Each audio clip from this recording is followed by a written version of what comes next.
أعوذ بالله من الشيطان الرجيم. بسم الله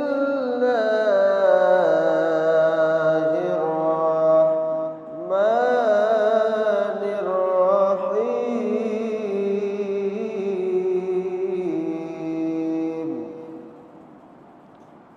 الحج أشهر معلومات،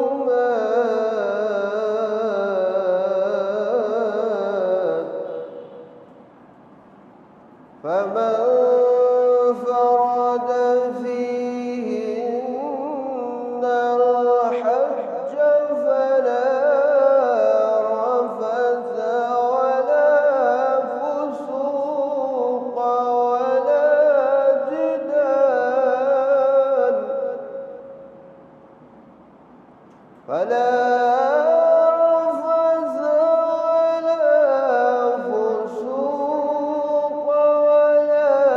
جدال في الحج،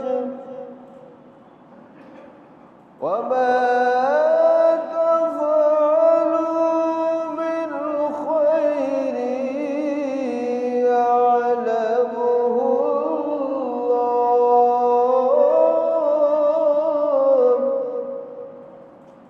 وتزودوا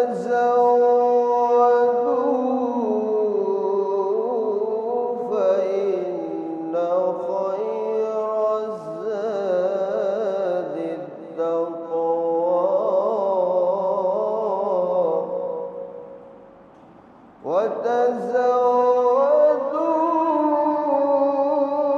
فإن خير الزاد التقوى،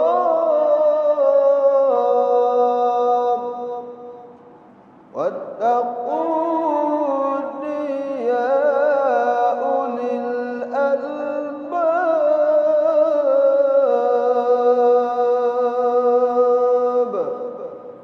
واتقوني يا أولي الألباب. صدق الله العظيم. فقد قال الله تعالى في شان حبيبه ومحبوبه مخبرا وآمرا: إن الله وملائكته يصلون على النبي، يا أيها الذين آمنوا صلوا عليه وسلموا تسليما. اللهم صل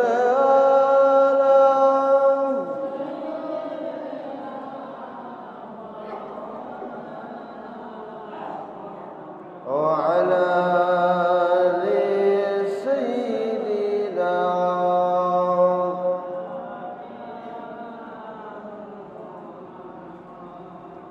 রাসূল,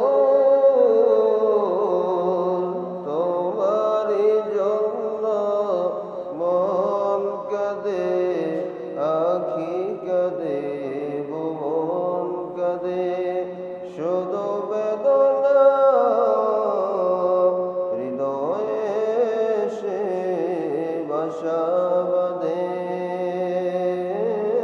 আল্লাহুম্মা সাল্লি আলা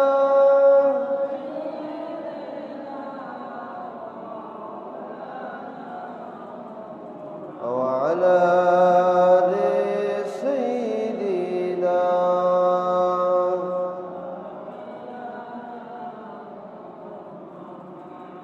লক্ষ কোটি সালাম জানাই নূর নবীর চরণে,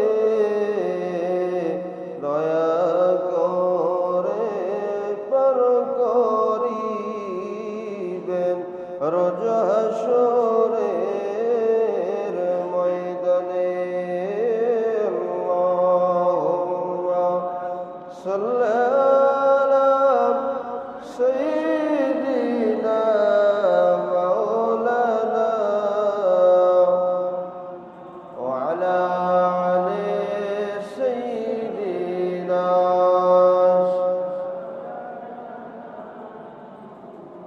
بلغ العلا بكماله كشف الدجى بجماله حسنت جميع خصاله صلوا عليه وآله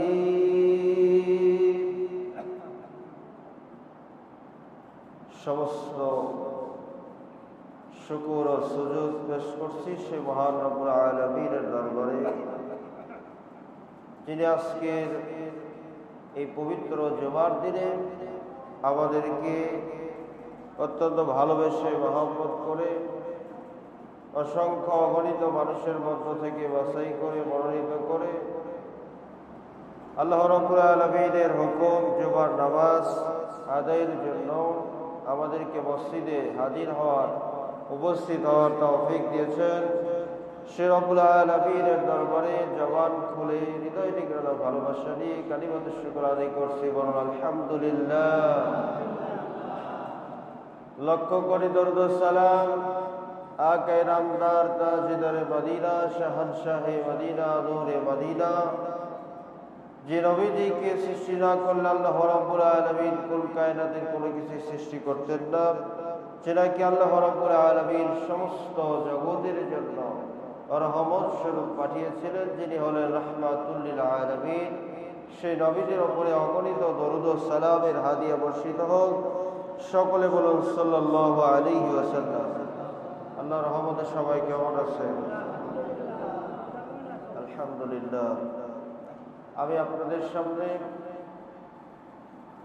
পবিত্র কালামুল্লাহ শরীফ কোরআন মাজিদের 2 নম্বর সূরা সূরাতুল বাকারা 197 নম্বর আয়াত তেলাওয়াত করেছি। আল্লাহ রাব্বুল আলামিন যেন এই আয়াতের আলোকে আলোচনা উপস্থাপন, পাশাপাশি আমাদের সবাইকে আলোচনা শোনার পর উক্ত আলোচনা অনুযায়ী আমি এবং আপনাদের সবাইকে আল্লাহ রাব্বুল আলামিন যেন আমল করার তৌফিক দান করেন। সকলে বলুন আল্লাহুম্মা আমিন। জোরে বলুন আল্লাহুম্মা আমিন।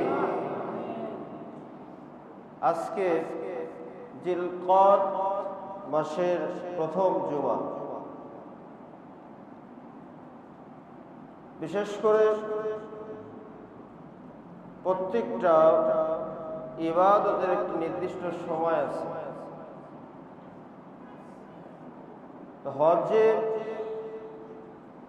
মাস কোন মাস থেকে শুরু হয়, সময় কখন থেকে শুরু হয়ে যায়, প্রিপারেশন কখন থেকে নিতে হবে, আল্লাহ রাব্বুল আলামিন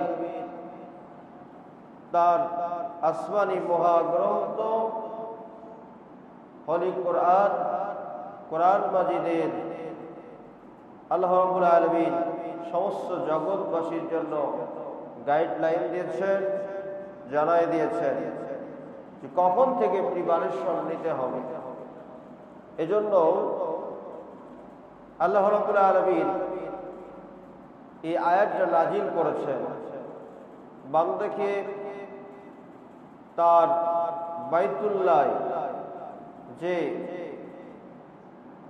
অতি ভদ্রতার সাথে, অতি আদবের সাথে, ডিসিপ্লিনের সাথে, নিয়ম শৃঙ্খলার সাথে কি আদায় করতে হবে, কিভাবে যেতে হবে তার বাইতুল্লাহ, সব এই আয়াতের ভেতরে আল্লাহ রাব্বুল আলামিন ডেসক্রিপশন করেছেন, বর্ণনা করেছেন। জয় বলুন সুবহানাল্লাহ।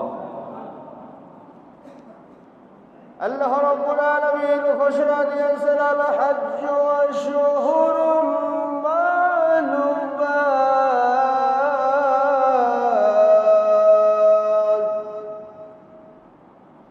আল্লাহ রাব্বুল আলামিন জানাই দিলেন হজের মাসগুলো হলো সুনির্ধারিত, মালুমাত সুনির্দিষ্ট সুনির্দিষ্ট সুনির্ধারিত। এর ব্যাখ্যায় তাফসীর কারকগণ ব্যাখ্যা করেছেন, মুফাসসিরগণ তাদের লেখনীর দ্বারা তাফসীর করে গিয়েছেন শাওয়াল, যুলকাদা আর জিলহজ্জা, এই 3 মাস অর্থাৎ শাওয়াল মাস, জিলকাদ মাস আর জিলহজ মাস, এই 3 মাসকে বলা হয় আশহুরুল হজ বা হজের মাস। আল্লাহু আকবার বলেন। এই 3 মাস হচ্ছে হজের মাস, শাওয়াল, জিলকাদ, জিলহজ, এই 3 মাস। শাওয়াল মাস থেকে প্রস্তুতি নিতে হয়, যারা হজে যান প্রস্তুতি তাদের এই মাস থেকে শুরু হয়ে যায়। কতদিনের আশা আকাঙ্ক্ষা, সারা জীবন আমরা নামাজ পড়লাম মুতাজ্জিহান ইলা জিহাদিল কাবাতিশ শরীফাতি, আল্লাহু আকবার, কি বলেন, এই নিয়ত করে আমরা সেই বিশ্ববাসী, সারা পৃথিবীবাসী যে কিবলাকে সামনে নিয়ে তারা নামাজ আদায় করে, সেই কিবলায় আপনি হাজির হবেন। সেই কিবলায় হাজির হওয়ার জন্য, আল্লাহ পাকের ঘরে হাজির হওয়ার জন্য একটা প্রিপারেশন, প্রস্তুতি আছে। আপনি একটা সফরে যাবেন, তার জন্য কি প্রিপারেশন নিতে হবে না? আর এটা কোনো সাধারণ সফর নয়, এটা রব্বুল আলামিনের সাথে দিদারের জন্য, রব্বুল আলামিনের সাথে মিলনের জন্য, রব্বুল আলামিনের দেখা, রব্বুল আলামিনের সাথে সাক্ষাৎ করার জন্য, মোলাকাত করার জন্য একটি দিদার। সেই দিদারের, সেই সফরের একটি অবশ্যই প্রিপারেশন, প্রস্তুতি আমাকে আপনাকে নিতে হবে, কি বলো, ঠিক কিনা?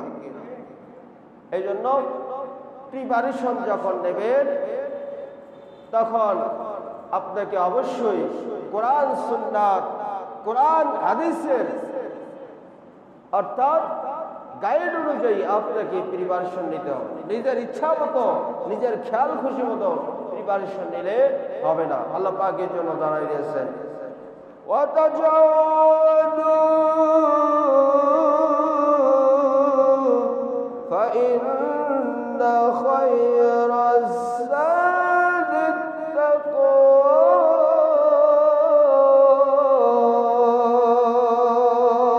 আল্লাহু আকবার বলেন।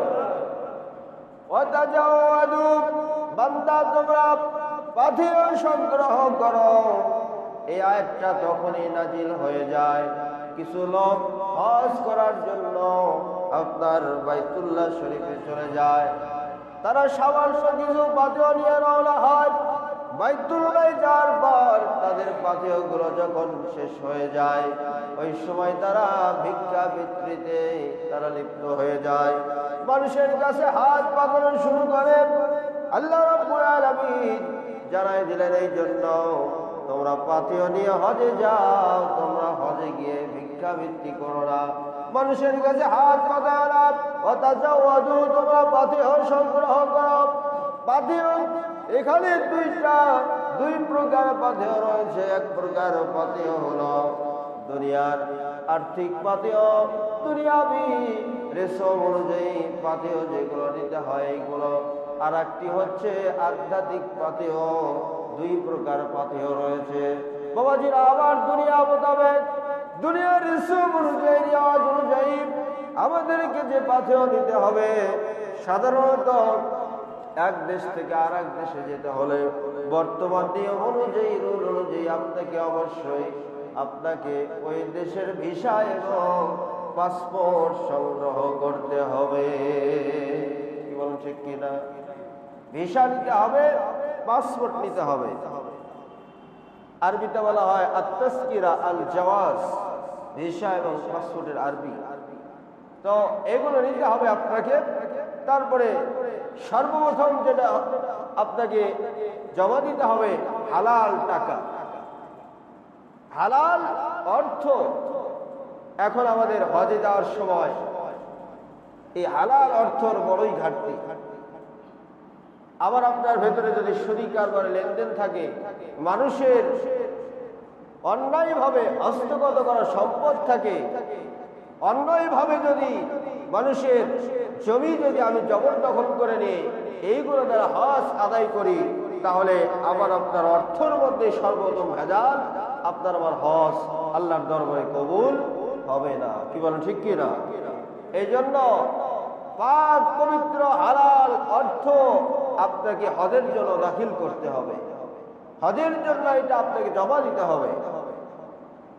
হালাল অর্থর বড়ই গুরুত্ব রয়েছে বাবাজিরা আমার। সুদী কারবার, সুদের লেনদেন দ্বারা আপনি যদি 1 কোটি বার হজ করেন, এই হজ আল্লাহ পাকের দরবারে কবুল হবে না।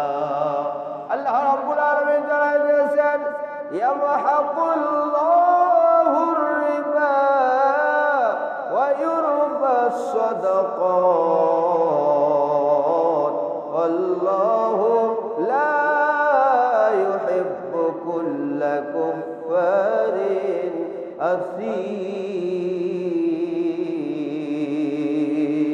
আল্লাহু আকবার বলে। নওয়াজিরা আবার আল্লাহ রাব্বুল আলামিন জানাই দিয়েছেন, ইয়ামহাকুল্লাহুর রিবা, আল্লাহ পাক সুদকে ধ্বংস করেন, ওয়া ইউরবাস সাদাকাত, আর যত দান সদকা রয়েছে এগুলোকে আল্লাহ রাব্বুল আলামিন লালন পালন করেন। সুদ যত ধ্বংস, সুদের অর্থনৈতিক কর্মকাণ্ড দ্বারা আপনার পাথেয় যদিও দেখা যাচ্ছে মনে হয় কোনো অভাব নাই, কোনো ঘাটতি নাই, কোনো কমতি নাই, কিন্তু এই পাথেয় দ্বারা আপনার কোনো ইবাদতের ক্ষেত্রে কোনো উপকার হবে না। বাবাজিরা আবার নবীজি পাক জবাবদারি ইরশাদ করেন, কেউ যদি সুদী লেনদেন দ্বারা কোনো কাজ ইবাদতের ক্ষেত্রে করে থাকে, তার দান সদকা, তার আপনার জিহাদ, তার হজ, কোনগুলোই আল্লাহ পাকের দরবারে কবুল হবে না। আবার নবীজি মিশকাত শরীফের হাদিসের মধ্যে নবীজি পাক জবান মুবারক দ্বারা ইরশাদ করেছেন, আর রিবা সাবউনা জুজান, রিবার 70, রিবা মানে সুদ, সুদের 70টা গুনাহ রয়েছে। ইসারুহা আইয়ান কিহার রাজুল উম্মাহু, সুদের 70টি গুনাহ রয়েছে। সর্বনিম্ন গুনাহ হলো তার মায়ের সাথে জিনা করা। জোরে বলুন নাউযুবিল্লাহ, জোরে বলেন না নাউযুবিল্লাহ। এই গুনাহ নিয়ে যদি আপনি হজে যান, বাবাজিরা আমার, আল্লাহ পাক সুকান বলে আপনাকে এই বাইতুল্লাহ থেকে আল্লাহ রাব্বুল আলামিন বলবেন, বান্দা দূর হয়ে যাও, দূর হয়ে যাও। আগে অর্থনীতিকে আপনি পবিত্র করেন, তারপরে হজে যান। অল্প টাকা কষ্ট করে যে টাকা গায়ের পরিশ্রম করা, ঘাম ঝরানো অর্থ দিয়ে যদি আপনি হজে যেতে পারেন, ওই অর্থ নিয়ে আল্লাহ পাকের দরবারে হাজির হওয়া মাত্র আপনার নাম আল্লাহ পাকের হাজী বান্দার খাতায় আল্লাহ রাব্বুল আলামিন লিখে দেবে। আল্লাহু আকবার। আল্লাহ হাজী বান্দার খাতায় লিখে দেবে। তাছাড়া হাজী নাম সামনে লাগায় কোনো লাভ হবে না, কোনো লাভ হবে না। কি বলেন, ঠিক কি না? এই জন্য দুনিয়াবি যে রেসুম অনুযায়ী যে পাথেয়গুলো দরকার, এগুলো অবশ্যই আমাদের বৈধ পন্থা অনুযায়ী এই পাথেয়গুলো সংগ্রহ করতে হবে। আরেকটি পাথেয় রয়েছে, সেই পাথেয় হলো তাকওয়া। এইটা হচ্ছে সবচেয়ে বড় পাথেয়। টাকা পয়সা ধন দৌলত সব কিছু আপনার হালাল আছে, সব কিছু বৈধ আছে, তারপরে আপনার কি নাই? আপনার আমার ভেতরে তাকওয়া নাই, পরহেজগারিতা নাই, খোদা ভীরুতা নাই, এইগুলো নাই। কারণ আমি হজে যাওয়ার সময় থেকে সেলফি তোলা শুরু করেছি। কি বলেন, ঠিক কি না? মোবাইলে সেলফি, ফেসবুকে সেলফি দেওয়া যে আমি হজে যাচ্ছি, এইগুলো হচ্ছে তাকওয়ার খেলাফ। অতএব তাকওয়া নিয়ে যেতে হবে। আল্লাহ রাব্বুল আলামিন এই তাকওয়ার কথা হজের মধ্যে বলেছে। আর প্রত্যেকটা ইবাদত আল্লাহ রাব্বুল আলামিন সেখানে তাকওয়া অবলম্বনের কথা বলেছে। আর হজে যেহেতু তাকওয়া নিয়ে যেতে হবে, এই জন্য আল্লাহ রাব্বুল আলামিন কমপক্ষে দেখেন, জিলহজ মাসে হজ হয়, অনুষ্ঠিত হয় 10 তারিখে, তার আগে থেকে রমজান থেকে আল্লাহ রাব্বুল আলামিন মুত্তাকি বান্দা বানানোর জন্য আল্লাহ রাব্বুল আলামিন বান্দার জন্য রমজান দিয়েছেন, যেন তাকওয়া অর্জন করে। জোরে বলুন আল্লাহু আকবার। তাকওয়াবান বান্দা বানানোর জন্য রমজান দিয়েছেন, যেন বান্দা হজে গিয়ে একদম পরিপূর্ণ মুত্তাকি বান্দা হয়ে হজে যেতে পারে। যদি বলবেন না সুবহানাল্লাহ। এই জন্য তাকওয়া নিয়ে যেতে হবে, এটা হচ্ছে সবচেয়ে বড় পাথেয়। আল্লাহ রাব্বুল আলামিন জানাই দিয়েছেন, ওয়াতাজাওয়াদু ফাইন্না খায়রাজ যাদিত তাকওয়া ওয়াত্তাকুনি ইয়া উলিল আলবাব।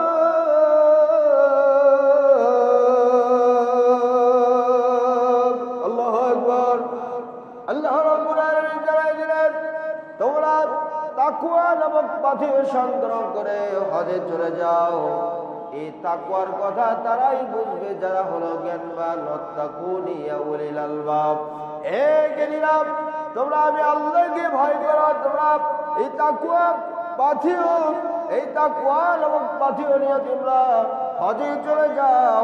এই তাকওয়া নামক পাথেয় নিয়ে যদি তোমরা হজে যেতে পারো, এইটা হবে তোমাদের জন্য সর্বোৎকৃষ্ট এবং সর্বোত্তম একটি পাথেয়। আল্লাহু আকবার বলে। সর্বোত্তম সর্বোৎকৃষ্ট পাথেয়। এই পাথেয় যদি নিয়ে যেতে পারেন, আপনার আমার জন্য খানায় কাবা আপনার আমাকে অভিবাদন জানাবে, যেমন অভিবাদন জানাইছিলেন হযরতে মা রাবিয়া বসরি রহমাতুল্লাহ আলাইহিকে। ধরে বলুন সুবহানাল্লাহ। হযরত ইব্রাহিম আদম রহমাতুল্লাহ আলাইহি, উনি একজন আল্লাহর ওলি ছিলেন, জগৎ বিখ্যাত তাকওয়ার ভান্ডার। ওলিরা হচ্ছে এক একজন তাকওয়ার ভান্ডার। ধরে বলবেন না সুবহানাল্লাহ। হযরত ইব্রাহিম আদম রহমাতুল্লাহ আলাইহি উনি বলদ থেকে বের হলেন হজ করার জন্য। উনি নিয়ত করেছেন, আমি হজে যাব, আর আমি প্রত্যেক কদমে কদমে 2 রাকাত করে নফল নামাজ আদায় করব। এখন তো 6 ঘন্টা, কি বলেন ঠিক কিনা? বাংলাদেশ থেকে 6 ঘন্টা। আর উনি যাচ্ছেন প্রত্যেক কদমে কদমে 2 রাকাত করে নফল নামাজ পড়তেছেন। আল্লাহর কাবায় যাব, 2 রাকাত নফল নামাজ পড়ে, 1 কদম ফেলে আবার 1 কদম ফেলে 2 রাকাত নফল নামাজ পড়ে। এইভাবে যাচ্ছেন যাচ্ছেন, কোনো বাহন ছাড়া, কোনো গাড়ি ছাড়া, কোনো যানবাহন ছাড়া। প্রায় 14 বছর পর আল্লাহ পাকের খানায় কাবায় গিয়ে উপস্থিত হলেন। যাওয়ার পর আমাদের চক্ষু আর ওলিদের চক্ষু একরকম নয় বাবাজিরা। আবার আপনার সহজটা দেখতে পান, ডাক্তারের চক্ষু আলাদা। আপনি একজন ডক্টরের সামনে দাঁড়ান, আপনার লক্ষণ দেখে সে অনেক রোগ নির্ণয় করতে পারবে, ঠিক কিনা বলেন? অলি আল্লাহর চোখ আলাদা চোখ। উনি মক্কা শরীফে এইভাবে যাওয়ার পর প্রায় 14 বছর লেগেছে যাইতে। যাওয়ার পর দেখলেন খানায় কাবা আর কাবার জায়গায় নাই। খানায় কাবা কাবার জায়গায় নাই। অবাক হয়ে গেছেন। আল্লাহ, 14 বছর পর আপনার খানায় কাবা আসলাম, যে খানায় কাবায় 5 ওয়াক্ত নামাজ যখন আদায় করেছি, আপনার খানায় কাবার দিকে চেহারা ফিরাইয়া আদায় করেছি, সেই খানায় কাবার দিদার পাবো। এই জন্য আমি এসেছি। এসে দেখতে পেলাম আপনার খানায় কাবা নাই। কোথায় গেল রব্বুল আলামিন? আল্লাহ পাক ওলিদের উপরে ইলহাম দেন। আল্লাহ পাক ইলহাম নাযিল করলেন ইব্রাহিম ইবনে আদম বলখি, ইব্রাহিম ইবনে আদম রাহমাতুল্লাহ আলাইহির উপরে আপনার ইলহাম দিলেন। ইলহাম দিয়ে জানাই দিলেন, ও ইব্রাহিম ইবনে আদম, এই খানায় কাবা আবার একজন বান্দিকে অভ্যর্থনা জানানোর জন্য, স্বাগতম জানানোর জন্য তার নিজের স্থান ত্যাগ করে একটু সামনে চলে গেছে। আল্লাহু আকবার বলে। বাবাজিরা আমার, খানায় কাবার এই বর্ণনা শুনে ইব্রাহিম ইবনে আদম রাহমাতুল্লাহ আলাইহি একদিকে লক্ষ্য করলেন, দেখতে পেলেন খানায় কাবা তার আল্লাহ পাকের একজন বান্দিকে চতুর্পাশে তওয়াফ করতে করতে খানায় কাবা নিজেই মক্কায় চলে এসেছে। আল্লাহু আকবার বলে। খানায় কাবা নিজেই চলে এসেছে, একজন বান্দিকে খানায় কাবায় চতুর্পাশে তওয়াফ করতেছে। এই জন্য ফরিদউদ্দিন আত্মার রহমাতুল্লাহ আলাইহি বলেছেন যে মানুষ যায় কাবার তওয়াফে, আর কাবা স্বয়ং কাবা আল্লাহ পাকের কিছু কিছু বান্দাকে রিসিপশন করার জন্য তার স্থান থেকে উঠে যায়। আল্লাহু আকবার বলে। এইবার রাবিয়া বসরি রহমাতুল্লাহ চতুর্পাশ দিয়ে খানায় কাবা এরকম নিজেই ঘুরতেছে। এইটা দেখে হযরত ইব্রাহিম আলাম রহমাতুল্লাহ আলাইহি অবাক হয়ে গেছে। বলে, ব্যাপার কি? খানায় কাবা আপনাকে তওয়াফ করছে, হে রাবিয়া বসরি, ঘটনা কি? হযরত রাবিয়া বসরি রাহমাতুল্লাহ আলাইহি বললেন, ও ইব্রাহিম ইবনে আদহাম, আপনি বাড়ি থেকে বের হয়েছেন খানায় কাবার দিদার পাওয়ার জন্য, খানায় কাবার দেখা পাওয়ার জন্য, খানায় কাবার মোলাকাত পাওয়ার জন্য, সাক্ষাৎ পাওয়ার জন্য। আর আমি রাবিয়া বসরি আরো বলে দিচ্ছি, আপনি 2 রাকাত করে প্রত্যেক কদমে কদমে নফল নামাজ পড়তে পড়তে আপনি খানায় কাবায় এসেছেন। আসার পরে দেখেন খানায় কাবা নাই। আর আমি রাবিয়া বসরি এই খানায় কাবার দিদার পাওয়ার জন্য আসি নাই। আমি রাবিয়া বসরি, আমি আল্লাহ পাকের খানায় কাবার যিনি মালিক, খানায় কাবার যিনি স্রষ্টা, খানায় কাবার যিনি মালিক, ওই মালিকের দিদার পাওয়ার জন্য আমি রাবিয়া বসরি এসেছি। আল্লাহু আকবার বলে। রাবিয়া বসরি রাহমাতুল্লাহ আলাইহি খানায় কাবার মালিকের দিদার পাওয়ার জন্য এসেছে। আর রাবিয়া বসরি রাহমাতুল্লাহ আলাইহি যখন আপনার বাড়ি থেকে বের হলেন, কদম দ্বারা যদি হাঁটেন মাথার আগে আপনার পাটা চলে যাবে।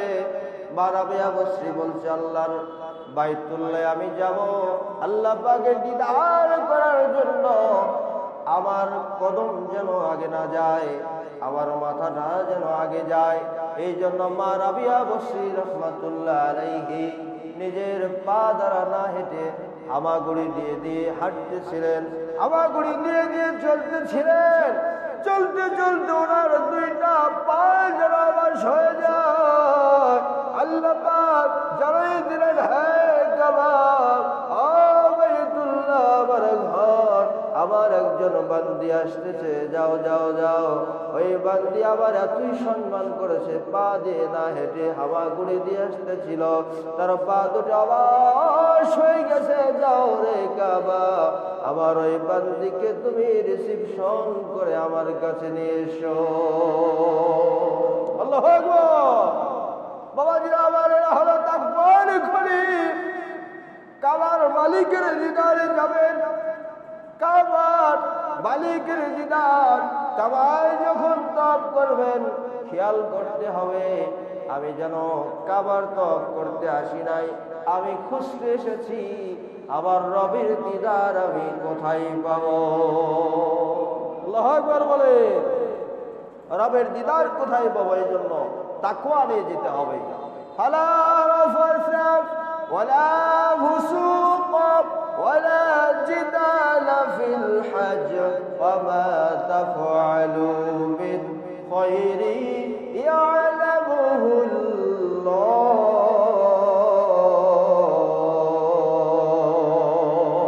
আল্লাহু আকবার বলে। ফালা রাফাসা, হজের মধ্যে কোনো অশ্লীলতা নাই, ওয়ালা জিদালা, কোনো ঝগড়া বিবাদ নাই, ওয়ালা ফুসুকা, কোনো পাপাচারিতা নাই। এইগুলো ছেড়ে দিতে হবে।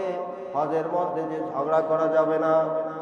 আপনার হয়তো একটু খাওয়া কম হয়েছে, হতে পারে এরকম সফর, দূরের সফর, আপনি এই কারণে সাথীর সাথে বা মুআল্লিমের সাথে ঝগড়া করতে পারেন না। এটা হচ্ছে হজের মধ্যে একটা জেনায়েত। জেনায়েত মানে হচ্ছে নিষিদ্ধ কাজ। এই কাজ যদি আপনি করেন তাহলে আপনার হজের খুলুসিয়াত নষ্ট হয়ে যাবে, এই কাজ আপনাকে করা যাবে না। অনেক সময় দেখা যায় যারা তওয়াফের সময় আপনারা চতুর্পাশে ঘুরতেছেন, ওই সময় সবার লক্ষ্য থাকে হাজর আসওয়াদ পাথরে একটু চুমা দেব, কি বল ঠিক কিনা? ওই সময় এমনও হয় আরেকজনকে ধাক্কা দিয়ে হলেও ওই হাজর আসওয়াদ পাথরে চুমা দিতে চায়। এইটাও জিদালের মধ্যে পড়ে যাবে, ঝগড়া বিবাদের মধ্যে পড়ে যাবে। ওই জায়গায় আপনি যদি সুযোগ পান তাহলে আপনি চুমা দেবেন, না দিলে দূরে থেকে হাতের ইশারা দিয়ে চুমা দেবেন, এটা আপনার আদায় হয়ে যাবে। কিন্তু আরেকজনকে যদি ধাক্কা দিলেন এইটা আপনার জন্য হজের খুলুসিয়াত নষ্ট, কি বলো ঠিক কিনা? আমি নিজে চোখে দেখেছি যে একজন ব্যক্তি এরকম ওখানে চুমা দেওয়ার জন্য গেছে, আরেকজন এমন ভাবে চাপ দিয়েছে তাকে, সে রাগান্বিত হয়ে তার গলাতে চাপ দেওয়ার জন্য দুইটা হাত এরকম করে বাড়াই দিয়েছে। আমার সাথে একজন আলেম ছিলেন, মানে সাথে সাথে কোরআনের আয়াত তিলাওয়াত করলেন, ফালা রাফাসা ওয়ালা ফুসুক ওয়ালা জিদালা ফিল হজ। এই আয়াত তিলাওয়াত করার সাথে সাথে তাদের ঝগড়া বিবাদ সাথে সাথে ওই জায়গায় বন্ধ হয়ে গেল। জোরে বলুন সুবহানাল্লাহ।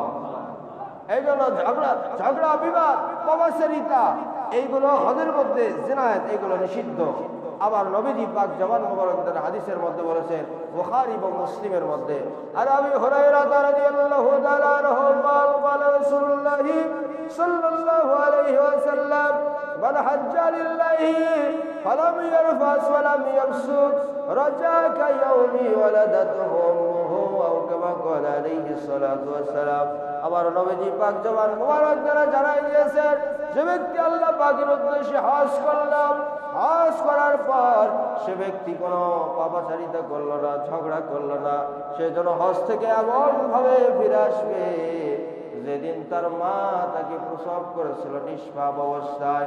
ওই নিষ্পাপ অবস্থায় মাসুম বেগুনাহ হয়ে আল্লাহ পাকের বাইতুল্লাহ থেকে ফিরে আসবে। আল্লাহু আকবার বলেন। একদম গুনাহমুক্ত ভাবে, কোনো পাপ থাকবে না, কোনো পঙ্কিলতা থাকবে না, গুনার ময়লা থাকবে না, নিষ্পাপ করে আল্লাহ তাকে বাড়িতে পাঠিয়ে দেবে। আল্লাহু আকবার বলেন। এই জন্য জিদাল, রাফাস, ফুসুক এগুলো হজের মধ্যে করা যাবে না। আল্লাহ পাক যেন হজের এই নিয়ম কানুন মেনে আমাদেরকে জীবনে একটি বার হলেও আল্লাহ পাকের বাইতুল্লাহ নবীজি রওজা পাকে যাওয়ার মতো তৌফিক দান করে। সকলে বলুন আল্লাহুম্মা আমিন।